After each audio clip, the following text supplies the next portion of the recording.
Stock মার্কেটের চার্টগুলোতে যে আঁকাবাঁকা লাইন বা রঙিন বার আমরা দেখি সেগুলো কি শুধুই হিজিবিজি সংকেত নাকি এর পেছনে একটা ভাষা লুকিয়ে আছে? হ্যাঁ, একটা ভাষা আছে, আর সেই ভাষাটার নামই হল টেকনিক্যাল অ্যানালিসিস। চলুন আজ সেই ভাষাটা পড়ার চেষ্টা করা যাক। এটাই হলো আসল প্রশ্ন, তাই না? মার্কেটের এই যে ডেটা, যা দেখে প্রথম নজরে বেশ এলোমেলো মনে হয়, তার ভেতরে কি সত্যি কোনো নিয়ম বা প্যাটার্ন কাজ করে? আমরা আজ ঠিক সেটাই খুঁজে বের করার চেষ্টা করব। তো চলুন আর দেরি না করে আমাদের প্রথম ধাপে যাওয়া যাক, আর সেটা হলো মার্কেটের এই গল্পটা পড়ার কৌশল শেখা। মার্কেটকে বিশ্লেষণ করার প্রধানত দুটো রাস্তা আছে। একটা হলো ফান্ডামেন্টাল অ্যানালিসিস, যেটা খোঁজার চেষ্টা করে কেন একটা স্টকের দাম বাড়ছে বা কমছে, মানে কোম্পানির আর্থিক অবস্থা কেমন, ম্যানেজমেন্ট কারা, দেশের অর্থনীতি কি বলছে, এই সব। আর অন্যদিকে আছে টেকনিক্যাল অ্যানালিসিস, যেটা শুধু ফোকাস করে কি ঘটছে তার উপর, মানে দামের গতিবিধি আর ভলিউমের উপর। টেকনিক্যাল অ্যানালিস্টরা মনে করেন সব খবর, সেটা ভালো হোক বা মন্দ, সব কিছুই আসলে শেয়ারের দামে আগে থেকেই অন্তর্ভুক্ত হয়ে যায়। আর এটাই হলো টেকনিক্যাল অ্যানালিসিসের একদম মূল ভিত্তি। মানে একটা কোম্পানি সম্পর্কে যা কিছু তথ্য আছে, তার সব কিছুর প্রভাবই এর দামে প্রতিফলিত হয়। তাই অ্যানালিস্টরা অন্য কিছুতে মন না দিয়ে শুধু একটাই জিনিস দেখেন, সময়ের সাথে সাথে দামটা ঠিক কোন দিকে যাচ্ছে। তো মার্কেটের গল্প পড়ার আগে আমাদের এর বর্ণমালাটা শিখে নিতে হবে, তাই না? এই অংশে আমরা চার্টের বিভিন্ন ধরন দেখব, যেগুলো আসলে এই ভাষার মূল ভিত্তি। চলুন সবচেয়ে সহজ জিনিসটা দিয়ে শুরু করা যাক, লাইন চার্ট। এই চার্ট আর কোনো জটিলতায় না গিয়ে শুধু প্রতিদিনের ক্লোজিং প্রাইসগুলোকে একটা লাইনে জুড়ে দেয়। এর সবচেয়ে বড় সুবিধা হলো এর সরলতা। এক ঝলকেই দামের সাধারণ গতিপথটা বোঝা যায়। এই চার্টটার দিকে একবার তাকানো যাক। দেখুন কিভাবে বিন্দুগুলো জুড়ে একটা স্পষ্ট পথ তৈরি হয়েছে।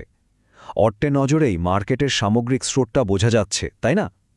মার্কেটটা কি ওপরের দিকে যাচ্ছে, নাকি নিচের দিকে, নাকি একটা রেঞ্জের মধ্যেই ঘুরপাক খাচ্ছে? এবার আসি বার চার্টে, যেটা আমাদের একটু বেশি তথ্য দেয়। লাইন চার্টের মতো শুধু ক্লোজিং প্রাইস নয়, এখানে প্রত্যেকটা বার আমাদের পুরো দিনের ট্রেডিং রেঞ্জটা দেখিয়ে দেয়। মানে দামটা কোথায় ওপেন হলো, দিনের সর্বোচ্চ কত উঠল, সর্বনিম্ন কত নামলো, আর শেষে কোথায় ক্লোজ হলো। এখানে একটা জিনিস খেয়াল করুন, কিছু বার অন্যগুলোর চেয়ে বেশ লম্বা। এই লম্বা বারগুলো আসলে প্রচণ্ড অস্থিরতার দিনগুলোকে নির্দেশ করে। মানে সেদিন মার্কেটে ক্রেতা আর বিক্রেতাদের মধ্যে একটা বড়সড় যুদ্ধ হয়েছে। মার্কেটের এই নাটকীয় মুহূর্তগুলো কিন্তু সাধারণ একটা লাইন চার্টে পুরোপুরি ঢাকা পড়ে যায়। এবার আসা যাক সবচেয়ে জনপ্রিয় চার্টের ধরনে, যার নাম ক্যান্ডেলস্টিক চার্ট। এর উৎপত্তি জাপানে। এর বিশেষত্ব হল এর অসাধারণ ভিজুয়াল আবেদন, কারণ প্রতিটি ক্যান্ডেল নিজেই যেন একটা ছোট্ট গল্প বলে। এই স্লাইডটা পুরো ব্যাপারটা খুব সহজে বুঝিয়ে দেবে। বাম দিকের ছবিটায় দেখুন, এর মূল অংশটা হলো বডি, আর ওপরে নিচে সুতোর মতো অংশটা হলো উইক। বডির রংটাই এক ঝলকে বলে দেয় যে দাম বেড়েছে নাকি কমেছে। সাধারণত সবুজ মানে দাম বেড়েছে আর লাল মানে দাম কমেছে। এবার ডানদিকের আসল চার্টটা দেখুন। লক্ষ্য করুন এই ক্যান্ডেলগুলো কিভাবে মার্কেটের ক্রেতা আর বিক্রেতাদের মনোভাবের একটা জীবন্ত ছবি আমাদের সামনে তুলে ধরছে। বেশ, চার্টের বর্ণমালা তো শেখা হলো। এবার এই বর্ণমালাগুলো দিয়ে শব্দ আর বাক্য তৈরি করার পালা।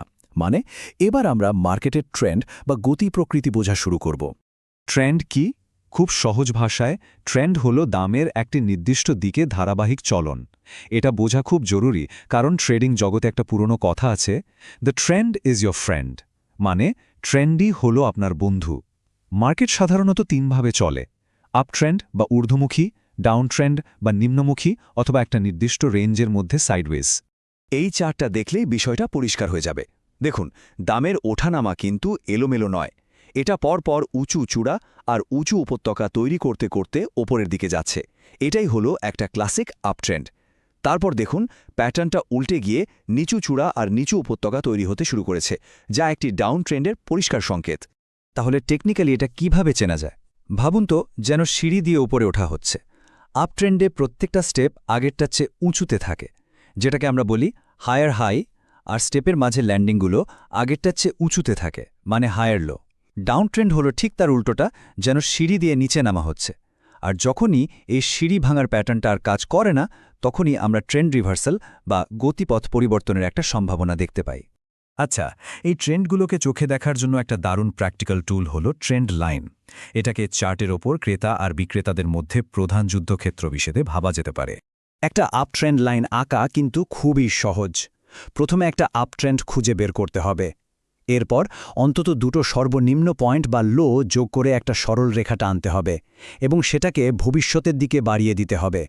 দাম যদি তৃতীয়বার ওই লাইনের কাছাকাছি এসে আবার ওপরে উঠে যায়, তাহলেই বোঝা যায় লাইনটা একটা শক্তিশালী সাপোর্ট হিসেবে কাজ করছে। এখানে একটা বাস্তব উদাহরণ দেখা যাক। খেয়াল করুন দাম কিভাবে বারবার ওই নীল লাইনটার কাছে এসে একটা অদৃশ্য মেঝেতে ধাক্কা খাওয়ার মতো বাউন্স করে উপরে উঠে যাচ্ছে। প্রত্যেকটা বাউন্স এই লাইনটাকে একটা শক্তিশালী সাপোর্ট লেভেল হিসেবে প্রমাণ করছে, আর অ্যানালিস্টরা এই বাউন্সগুলোকে প্রায় কেনার একটা সুযোগ হিসেবে দেখেন। আর ডাউন ট্রেন্ডের ক্ষেত্রে ধারণাটা একদম উল্টো। এখানে আমরা হাই পয়েন্টগুলোকে জুড়ে দিয়ে একটা ট্রেন্ড লাইন আঁকি, যা একটা ছাদ বা সিলিং হিসাবে কাজ করে। এই লেভেলটাকে আমরা বলি রেজিস্ট্যান্স। দাম যখনই এই লাইনের কাছাকাছি পৌঁছায়, তখন বিক্রির চাপ বেড়ে যায় এবং দামকে আবার নিচের দিকে ঠেলে দেওয়ার চেষ্টা করে। এখন সবকিছুর শেষে একটা অত্যন্ত জরুরি বিষয় মাথায় রাখতে হবে।